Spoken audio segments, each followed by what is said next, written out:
السلام علیکم ورحمۃ اللہ۔ اس کی جوانی ڈھل گئی تھی کچرے کے ڈھیر سے پلاسٹک، لوہا اور ردی چنتے چنتے۔ گو کے کام مشقت والا تھا، مگر اس کے حلال کمانے کے لیے اٹھائی گئی مشقت بھی مومن کے لیے عبادت کا درجہ رکھتی ہے۔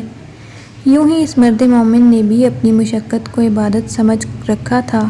کچرے کے ڈھیر سے بسا اوقات اسے گلے سڑے پھل یا دوسری کھانے پینے کی اشیاء مل جاتی۔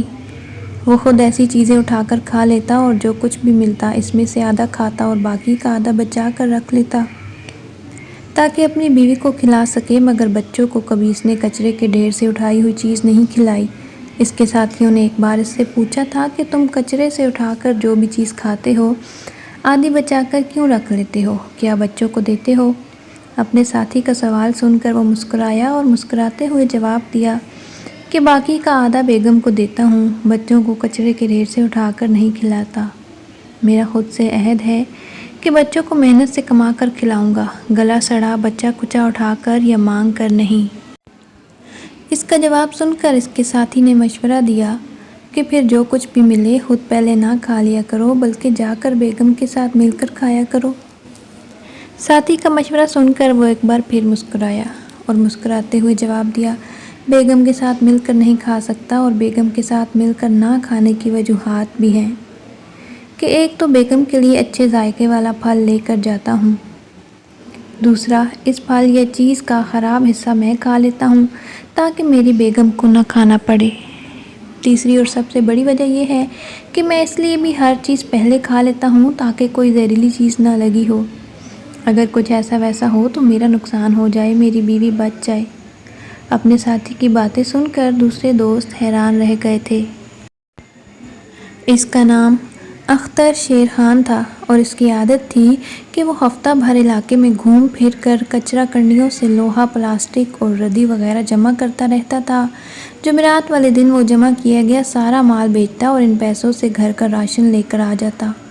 پچھلے چند سالوں سے مہنگائی چوگنی رفتار سے بڑھی تھی، جبکہ اجرت وہیں پر کھڑی تھی، لہٰذا گھر کا چولہا جلتا رکھنے کے لیے سارے گھر والوں کو کچھ نہ کچھ قربانی دینی پڑی تھی۔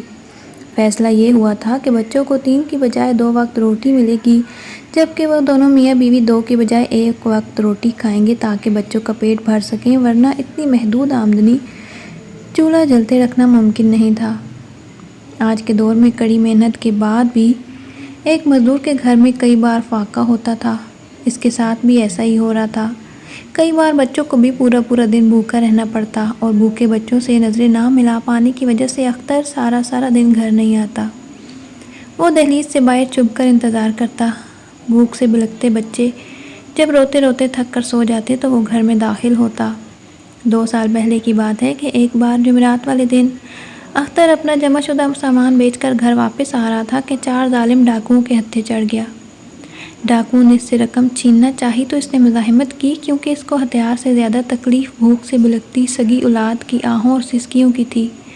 اس کی مزاحمت کی وجہ سے ڈاکوؤں نے اسے جان سے مار کر اس کی جیب سے 450 روپے نکال لیے۔ پچھلے شاید 5 سالوں میں پہلی بار اس کی موت پر اس کے گھر والوں کو 3 ٹائم پیٹ بھر کر کھانا نصیب ہوا تھا، مگر اس کی موت کے بعد گھر میں ایک وقت کے لیے چولہا جلانا بھی ناممکن ہو گیا۔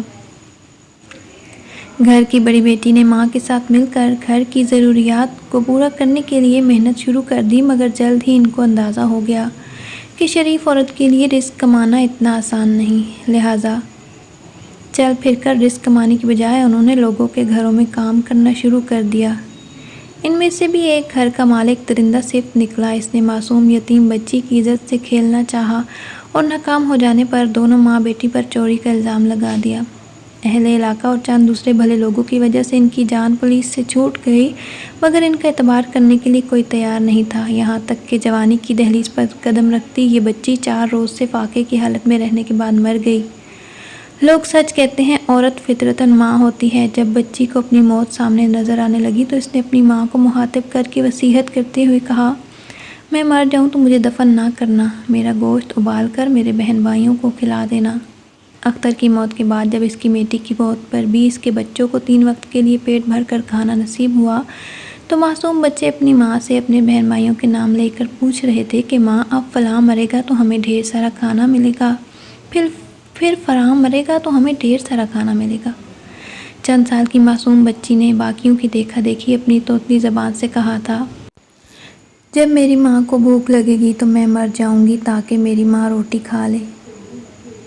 ماں اپنے بچوں کی باتیں سن کر دھاڑے مار مار کر رو پڑی۔ اس کی آہیں یقیناً عرش تک پہنچ گئی ہوں گی، مگر آپ تک اور مجھ تک، حکومتی ایوانوں اور نمائندوں تک نہیں پہنچی ہوں گی اور نہ ہی شاید کبھی پہنچیں گی۔